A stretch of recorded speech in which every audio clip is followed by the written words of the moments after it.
تک جو کچھ ہوتا آیا ہے اور جو نریندر مودی گورنمنٹ اس وقت ہے ہندوستان میں یہ دیکھ رہا ہوں کہ وہ جو کچھ کہتے ہیں وہ کر گزرتے ہیں اور وہ اس سے 1 انچ بھی پیچھے نہیں ہٹتے. سٹیزن امینڈمنٹ ایکٹ انہوں نے لانا تھا، وہ لا کے چھوڑا. پھر انہوں نے کشمیر کا سٹیٹس تبدیل کرنا تھا جو کانسٹیٹیوئنٹ اسمبلی تھی، اور کشمیر کو UN ریزولوشنز کو ڈس ریگارڈ کرتے ہوئے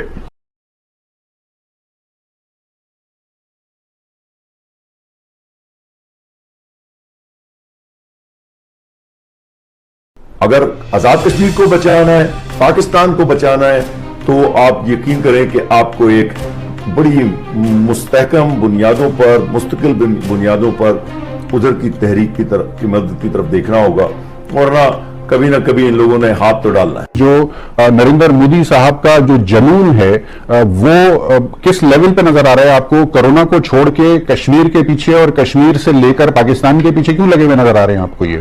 جن صاحب، کل ایک بیان جو کہ بھارت کے آرمی چیف سے منسوب ہے وہ سرفیس ہوا، اور اس میں جو بھی زبان استعمال ہوئی اور جو بھی الفاظ استعمال ہوئے، ایک سوال جو آپ خود ایک ماشاءاللہ سینئر افسر رہ چکے ہیں پاک فوج میں، ایک آرمی چیف کو ان معروضی حالات میں کہ جو اس وقت بھارت کا اور پاکستان کو بھی کرونا کے حوالے سے سامنا ہے، اس قسم کا بیان کیا معنی رکھتا ہے؟ کس کانٹیکسٹ میں لیا جانا چاہیے اس بیان کو جو آرمی چیف بھارت کا کل جو ان سے منسوب سامنے آیا؟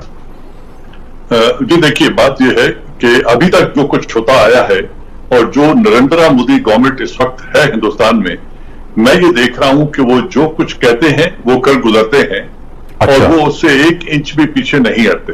سٹیزن امینڈمنٹ ایکٹ انہوں نے لانا تھا، وہ لا کے چھوڑا. پھر انہوں نے کشمیر کا سٹیٹس تبدیل کرنا تھا جو کانسٹیٹیوئنٹ اسمبلی تھی، اور کشمیر کو UN ریزولوشنز کو ڈس ریگارڈ کرتے ہوئے، بائی لیٹرلزم کے تمام دروازے بند کرتے ہوئے انہوں نے کشمیر کو ایبزارب کرنے کا انتخابات سے پہلے کہا تھا، اور انتخابات کے بعد جب یہ حکومت برسر اقتدار آئی تو انہوں نے وہ کر دیا. جو وہ ابھی تک کہتے ہیں وہ کرتے ہیں. یہ کہنا کہ وہ توجہ ہٹانے کے لیے کر رہے ہیں، وہ پروپیگنڈا کر رہے ہیں، نہیں، ایسا نہیں ہے. میں سمجھتا ہوں کہ ان کے ہاں ایسا ڈیزائن موجود ہے، اور ان کے آرمی چیف ایکسٹینشن ہے اپنے نریندر مودی گورنمنٹ کی، اور وہ کچھ کرنا چاہ رہے ہیں جو وہ کہہ رہے ہیں. ایک طرف تو وہ اس گاپ میں کہ پاکستان کے اوپر الزام لگا رہے ہیں کہ ہم وہاں سے دراندازی کر رہے ہیں. یہ محض الزام نہیں ہے، اس کے پیچھے وہ اپنی ڈپلائمنٹ کر رہے ہیں، اپنی فارورڈ پلاننگ کر رہے ہیں، آرٹلری کی ڈپلائمنٹ کر رہے ہیں، ایمونیشن کی ڈمپنگ کر رہے ہیں. کیونکہ جب سردیاں ختم ہو جاتی ہیں تو پہاڑی علاقوں میں کیمپیننگ سیزن شروع ہو جاتا ہے، اور یہی وہ دن ہے جب وہاں کوئی آپریشن کیے جا سکتے ہیں. صحیح ہے. تو کیونکہ یہ جو الزام وہ لگا رہے ہیں، کل DGISPR نے بڑی وضاحت سے کہا کہ نہ ہم ایسا کر رہے ہیں اور نہ ہم اس طرح کے الزام کو ایکسپٹ کرتے ہیں، بلکہ انہوں نے یہ دعوت دی کہ اگر آپ United Nations Indo Pakistan military observer group جو ہے، انبوکپ جسے کہتے ہیں، اگر ان کو آپ بتائیں کہ کہاں سے آپ دراندازی ہو رہی ہے تو ہم ان آبزرورز کو ایکسس دیں گے کہ وہ جائیں اور ایگزامن کر لیں. لیکن ہندوستان ایسا کرنا نہیں چاہتا ہے کیونکہ ان کا ڈیزائن کچھ اور ہے. تو وہ چاہتے ہیں کہ جب دنیا کی تمام تر دنیا کی توجہ، بالخصوص پرماننٹ 5 جو انتہائی پاورفل ممالک ہیں، جب وہ اس وائرس کے ساتھ جنگ کر رہے ہیں، ان کے اپنے ملک میں ہزاروں میں کیجویلٹیز ہو رہی ہیں اور وہ اندر کی طرف دیکھ رہے ہیں، تو اس وقت سے وہ فائدہ اٹھائیں اور کشمیر کو ایبزارب کریں. اب تو وہ اس کو ایبزارب کرنا چاہتے ہیں، ڈیموگرافی کو چینج کرنا چاہتے ہیں، وہاں کی زمینوں کو انتہائی سستے داموں لیز پر دے کر وہاں بڑے کاروبار کرنا چاہتے ہیں.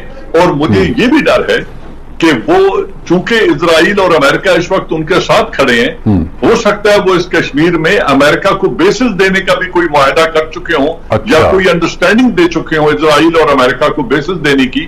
اس لیے وہ چاہ رہے ہیں کہ کشمیر کو ایبزارب کیا جائے اور یہاں کے ڈیموگرافی کو چینج کر کے جو بڑی انویسٹمنٹس یہاں لائی جائیں اور یہاں پر اپنے بیسز بنوا دیے جائیں، تاکہ اگلا قدم جو پاکستان آزاد کشمیر ہے اس کی طرف اور گلگت بلتستان کی طرف اٹھایا جائے اور سی پیک کو سیبوٹاج کیا جائے. جو چائنا کے ساتھ لنک ہے ہمارا گراؤنڈ لنک، اس کو کاٹ دیا جائے. اگر مقبوضہ کشمیر میں اس نوعیت کے بیسز قائم کیے جاتے ہیں تو کیا اس کا آبجیکٹو پاکستان کے ساتھ ساتھ چائنا کو بھی اسٹرینگولیٹ کرنا ہو سکتا ہے؟ یقیناً اسی بات پہ تو اس کو انٹرنیشنل سپورٹ ملے گی. اسی بات پہ تو اس کو اسرائیل اور امریکہ کی سپورٹ ملے گی.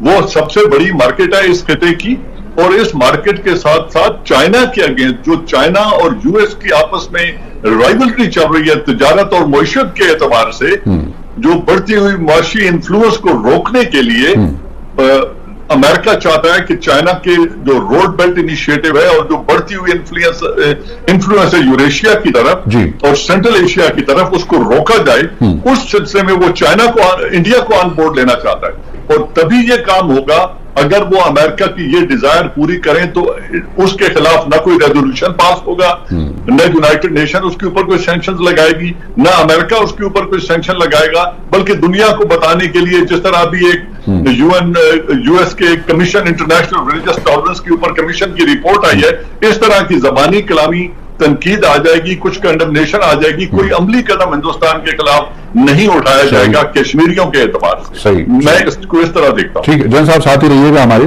طارق پیرزادہ صاحب, بہت ہی آبجیکٹو انالیسس آ گئی سامنے, اور جو اس میں سب سے زیادہ الارمنگ پوائنٹ ہے جو مجھے لگ رہا ہے وہ یہ کہ جن صاحب کو یقین ہے, اور ظاہر بیسڈ آن ٹریک ریکارڈ, کہ یہ جو کچھ کہہ رہے ہیں اس کو امپلیمنٹ کرنے کا ارادہ بھی رکھتے ہیں. آپ کو یاد ہوگا جب ایٹمی دھماکے ہوئے تھے تو اس کے بعد کو تقریباً 20 دن کا فرق تھا ان کے اور ہمارے دھماکوں کے درمیان. تو تقریباً یہ بات ثابت تھی اس وقت کہ آزاد کشمیر پر حملہ ہونے والا ہے. وہاں سے تمام بیانات آ رہے تھے, تمام تیاریاں مکمل تھیں, اور اس یہی وجہ تھی کہ ملک میں بڑی تیزی سے مایوسی پھیلنے لگی تھی اس وقت کہ ہمارا جواب کیا ہے. کیونکہ اگر ہم اس وقت کو فوری طور پر دھماکے نہیں کرتے ہیں, جواب نہیں دیتے ہیں, ترکی بترکی اقدامات نہیں کرتے ہیں, اور ایٹمی طاقت ہونے کا مظاہرہ نہیں کرتے ہیں, تو پھر تو معاملات گڑبڑ میں ہیں.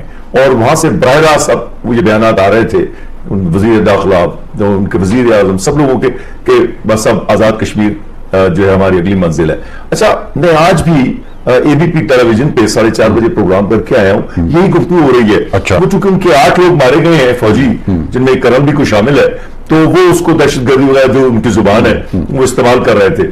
تو وہ ان کا لہجہ, ان میں ایک جنرل صاحب بھی تھے, وہ ان کا سارا فوکس یہ تھا کہ وقت آ گیا ہے کہ ہم آزاد کشمیر کی طرف اپنا رخ کریں اور پاکستان کو سبق سکھائیں. تو وہ جو ہندوستان مودی کی پالیسی ہے اس میں کوئی تضاد نہیں ہے.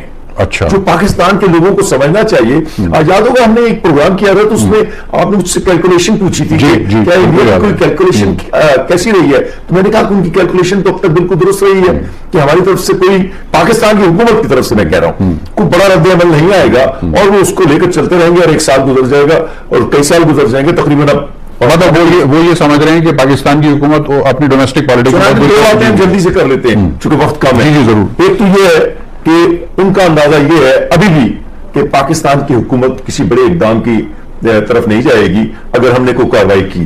وہ یہ ہے کہ آپ میں یا تو صلاحیت کی کمی ہے, یا یہ ہے کہ قوت ارادی کی کمی ہے, یا آپ کی پالیسی یہ ہے, اور یا یہ ہے کہ ہمیں ایک بڑی قوت تسلیم کر لیا گیا ہے. یہ کئی نتائج ہیں جو چنانچہ یہ بالکل درست ہے بات. میں جنرل صاحب سے اختلاف نہیں کرتا, اور میرا ہمیشہ کا یہ تجزیہ ہے کہ وقت کی بات ہے. اگر ہم نے تحریک آزادی کشمیر کی منصوبہ انسانی بنیادوں پر, مالیاتی بنیادوں پر, نیم عسکری بنیادوں پر, عسکری بنیادوں پر مدد نہ کی, تو بالآخر ایک بڑی جنگ کی صورت میں کبھی نہ کبھی تو ہمارا تصادم ان سے ہوگا. اور اس کو روکنے کا بہترین طریقہ یہی ہے کہ آپ اس تحریک آزادی کی مدد کریں عمل, لیکن مجھے وہ نظر نہیں آتی ہے, اور یہ کرنا حکومت پاکستان نے. یاد رکھیے سر, لگا ہوا ہے نا آپ کے پیچھے, جی لگا ہوا, آپ کیا کریں گے؟ جی میں دیکھیے وہ ساری باتیں کر سکتے. اگر خوف جو ہے, اگر خوف کو پالیسی کی بنیاد بنا لیا جائے, خاص طور پر خارجہ پالیسی کی اور عسکری پالیسی کی بنیاد پر, تو پھر دنیا میں ویتنامیوں کو کبھی جنگ نہیں لڑنی چاہیے تھی, شمالی کوریا کو کبھی جنگ نہیں لڑنی چاہیے تھی, کسی اور ملک کو بھی نہیں لڑنی چاہیے, نہ کبھی ماضی میں لڑنا چاہیے تھا. آپ نے نقصان تو اٹھانا ہوتا ہے. جنگیں فوائد کے اعتبار سے جو مادی فوائد ہیں, مطلب آپ نہیں بھی لڑنا چاہیں گے تو مسلط ہو جائے گی, مسلط تو ہوگی نا, یہی تو اس کی پالیسی ہے. تو اس کو ذرا سا ذہن میں رکھنے کی ضرورت ہے. باقی یہ ہے کہ اگر آپ یہ کہتے ہیں کہ دیکھیں اب یہ 72 سال گزر گئے ہیں, یہ بھی ایک نقطہ نظر ہے نا, تو ان کا بھی تو یہی نقطہ نظر ہے کہ 72 سال گزر گئے ہیں, ہم نے اس کو اپنے ملک میں شامل کر لیا ہے, قانوناً بھی اور زمین کے قطع زمین کے طور پر بھی. باقی 1 کروڑ انسانوں کی جو آبادی ہے